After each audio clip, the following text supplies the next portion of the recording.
আসসালামু আলাইকুম lovely audience, আশা করি আপনারা ভালো আছেন। আপনারা ফিফা ওয়ার্ল্ড কাপ উপভোগ করেছেন, এখন বাংলাদেশের ক্রিকেটের উপভোগ করেন এবং ক্রিকেটের উপভোগ করেন। বাংলাদেশের ক্রিকেটের এখনো টেস্টের দল ঘোষণা করা হয়নি। বাংলাদেশের ক্রিকেট টেস্ট খেলা হবে অস্ট্রেলিয়ার এগেনস্টে, অস্ট্রেলিয়ার মাঠে। দীর্ঘ 2 যুগ পরে, 23 বছর পরে আর কি অস্ট্রেলিয়ার মাঠেতে বাংলাদেশ যাবে এবং অস্ট্রেলিয়া পূর্ণ শক্তি দল ঘোষণা করা হয়েছে ইতিমধ্যে। প্যাট কামিন্স লায়নদের সাথে বাংলাদেশ লড়বে, মিরাজরা লড়বে, লিটনরা এখানে আনপ্রেজেন্ট থাকবে। লিটন দাস আনপ্রেজেন্ট থাকবে কারণ তার ইনজুরি নিয়ে এখন ঘুরে বেড়াইতেছে এবং নাহিদ রানা এখানে ইনজুরি হয়েছে সেই জিম্বাবুয়ের এগেইনস্টে টি20-তে। বাই কার কোন জায়গায় কোন রোল আসলে এখনো বাংলাদেশ ক্রিকেট এখনো বলতে পারে না।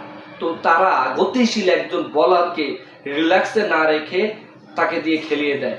টেস্ট খেলা মানে টেস্টে যেই বড় একটা টুর্নামেন্ট, বড় একটা খেলা অস্ট্রেলিয়া এগেনস্টে, সেটা মাথায় রেখে তাকে যদি রেখে দিত তাহলে আজকে এই চোটটা হতো না। তো এখন মেহেদী হাসান মিরাজরা প্রিপেয়ার হবে কিভাবে? তারা তো অন্যান্য ফ্র্যাঞ্চাইজিতে একটু নিমজ্জিত। এই দেখেন, ফ্র্যাঞ্চাইজি নিমজ্জিত কারণে অনেক অফার এসেছে প্যাট কামিন্সদের, তারপরে তারা খেলেনি টেস্টের ব্যস্ততার কারণে। তো তাদের ফিলোসফি আর বাংলাদেশের ফিলোসফি আকাশ পাতাল তফাৎ। দেখেন, লাস্ট অস্ট্রেলিয়ার এগেনস্টে বাংলাদেশের মাঠে ওয়ানডেতে ভালো খেলেছেন এবং ওয়ানডে সিরিজ জয় করেছেন। এবং আপনি যদি দেখেন পাকিস্তানের এগেনস্টে বাংলাদেশের মাঠে টেস্টও জয় করেছেন, সে পাকিস্তানের মাঠে জয় করেছেন। এবং কি আগে পূর্বের কথা, আপনার টেস্টে জয় করেছেন কাদের সাথে? নিউজিল্যান্ডের এগেনস্টে। এটা আকাশ পাতাল তফাৎ। অস্ট্রেলিয়ার এগেনস্টে অস্ট্রেলিয়ার মতো দলের সাথে বাংলাদেশ আদৌ পারবে?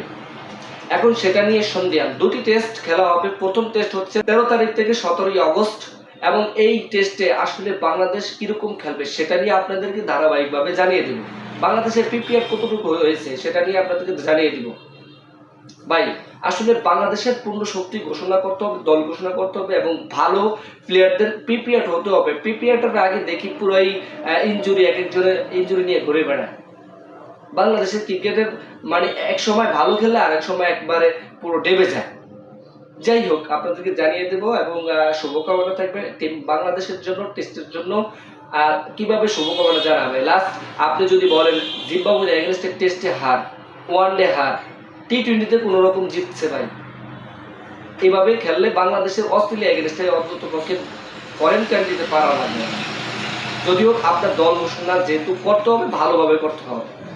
কার কোথায় কোন রোল সেটা আপনাদেরকে জানিয়ে দিতে হবে, তাহলে বাংলাদেশ ভালো খেলবে। তাহলে অস্ট্রেলিয়ার মতো দল, মাইটি অস্ট্রেলিয়ার মতো দল হারাতে সক্ষম হবে এবং তাদের পূর্ণ শক্তি নিয়ে মাঠে নামবে। তারা বুঝতে পারছে যে বাংলাদেশ কোন সময় কি করে নেয়, মানে বাংলাদেশের সিমটম ধরতেই পারে না, এরকমটা অবস্থা।